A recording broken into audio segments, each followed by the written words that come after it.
For those out there that have not heard, Puerto Rico has been without power here for the past couple days. There are nearly 3.5 million people in Puerto Rico, most of them without power.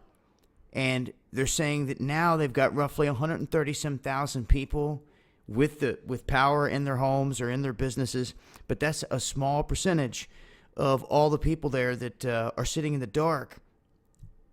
And it's going to take some time. Now, the circumstances of this, they're saying a fire hit their main plant and caused this disruption. And there's rolling blackouts. You know, once the power comes back up, it still goes back down and out. They're trying to get this obviously back up across the whole city, but at this point, not sure exactly how much damage has been done. They're not releasing that information or an exact time frame. They're just saying they're trying to get things back up as quickly as possible and restore power in an orderly fashion. But it's thrown things into chaos out of nowhere in Puerto Rico. Millions of people left in the dark. I have people emailing me, telling me, you know, they got family down here. They're hearing about this and that, and that it's been like crazy. You know, people are like, what do we do here? This is now going on a few days, and it could potentially see 4 or 5 days here with no power. And that's just another reason I always say have a plan. Say it all the time. You never know when something freak like this is going to happen. But then, is it freak?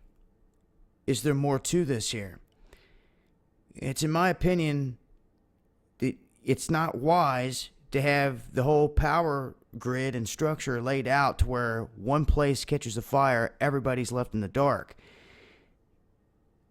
It would seem smart to have it broke down into some substations or something like that.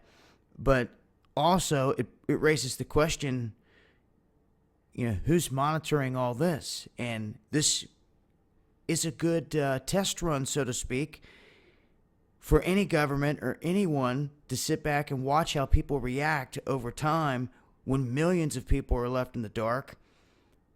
Throughout the whole island, communications cut and all types of stuff. It's one to watch and to see how people react and what happens over time. And at this point, hopefully they get power restored rather quickly, but a very small percentage is got it back at this point. And still millions in Puerto Rico without power. And like I said, it just makes you wonder.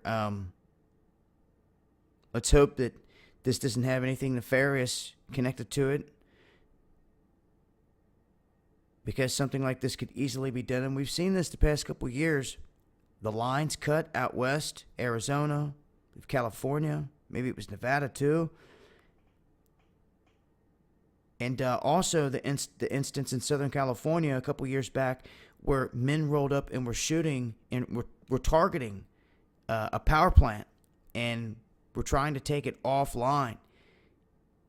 So they've attempted it before. It never gets big attention, but there's one thing you're going to plan for out there, guys. Plan for a lights out situation like this. But I'll leave links, and I will continue to update as always.